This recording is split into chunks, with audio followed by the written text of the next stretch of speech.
Hi everyone, I hope you all are doing well and you all are safe and healthy. This is Radhika here again, and this video is going to be about why do empaths have such dramatic or tumultuous relationships, especially the first ones that you have after your initial relationships of your initial caregivers, your parents, your family, etc. So these are more like the romantic relationships that you might develop later on in life.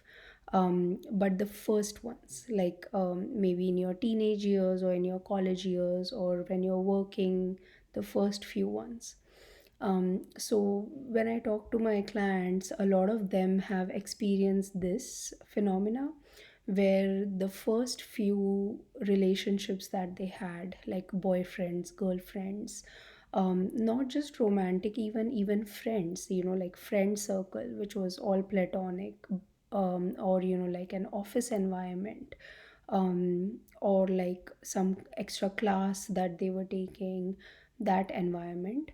Why do the relationships in those environments become so dramatic or tumultuous? It's a lot of fighting, a lot of back and forth, etc.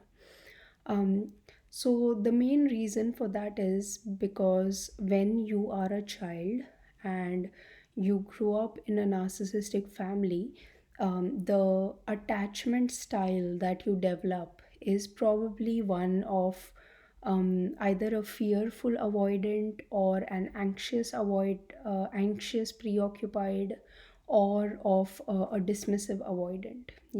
So a fearful attachment style is where you want attachment, but when you have it, you also kind of fear it, because your relationship with your parents was always like either it's good or it's really bad, either it's very good or it's really bad. So it's a lot of up and down in the relationship. And that is the way you attach to someone whom you love. So when you have that kind of a style of attachment, and say you develop a new friendship, supposing, with a person, um, and say like you're in college or you're in high school, and now you're kind of detaching from your parents, so you're individuating a little bit, and you are going out into the world to have these like world relationships instead of just familial family relationships. And say you have a fearful avoidant style, so what will happen is you will really attach suddenly to the friend that you like, because something in them seems similar to you, something in them seems like home to you, and something in them is also something that you missed in your home environment. So say your home environment was extremely free, like no rules, nothing. But this friend that you have is very disciplined in their life, and you like that discipline because maybe because of that discipline they get really good grades. And so subconsciously you're attracted to that friend, because you know that if I stay with this friend, my studies will improve, my grades will improve, I might get some more discipline and order and structure in my life, which I lack at home. So it's always like this combination of something that you lack and something that feels familiar to you. So, say you become friends with such a person, you will maybe have really good times with them, and then when they do something a little bit bad, you really start like pushing them away. That, oh my god, you're coming too close, I don't like this so much, it doesn't feel good to me, etc. And that's because that is the same relation, that's the similar pattern of the relationship that you share with your parent. Maybe you like them a lot, you like talking to them, but suddenly they become overly critical of something that you're doing, or overly start ganging up on you, and you want to detach from them. You're like, no, I can't take this anymore. So so if there's this push and pull of relationship, you will attach to new people in the same way, and they might not actually be doing things to that big an intensity like your parents did, but it will feel to you as if they are doing it that much. And all your childhood wounds will somehow get triggered by that person, and they'll come up for you to look at them, inspect them, heal them, feel them, etc., and understand them basically, and overall integrate them and forgive them. So that's about fearful avoidance. Now if you had like a dismissive avoidant or anxious preoccupied kind of a attachment style while growing up, it will also similarly show up in your relationships. So the bottom line here is that because you grew up in a narcissistic environment, that's why you might have become so empathetic in the first place, because you saw unconsciousness very early in life and you decided not to go on that path yourself and become aware yourself. What will happen is when you attract people, you still have a lot of drama that has not been um, like purged inside of you.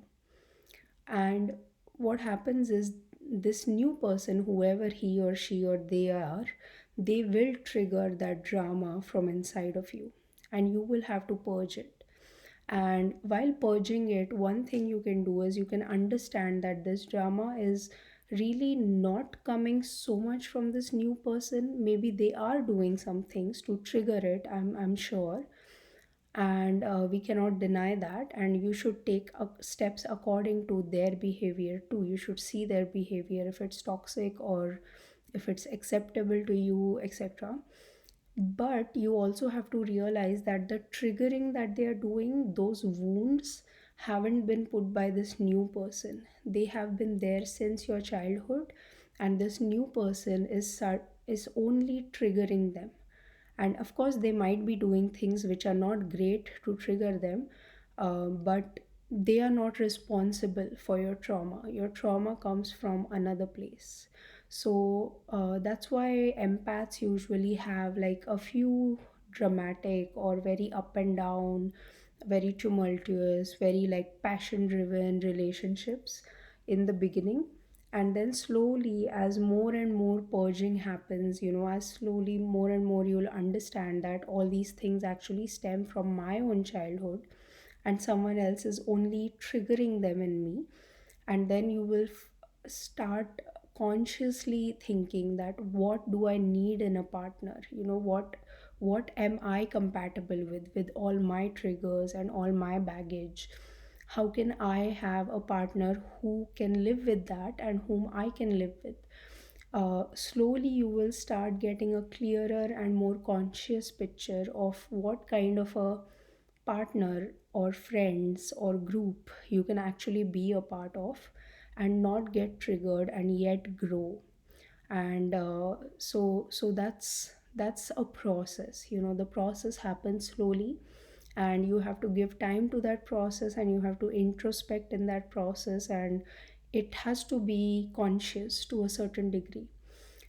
So yeah, that was this video, and I hope it kind of gave some pointers towards why, as an empathetic person or as an empath, you might have had so much of drama in your relationships, especially the earlier ones, and how you can kind of get over that drama and have a safe, secure, conscious, stable kind of a relationship. So that was this video. I hope this helps you in some way, and as always, I wish you all a lot of love and a lot of light. Thank you. Bye.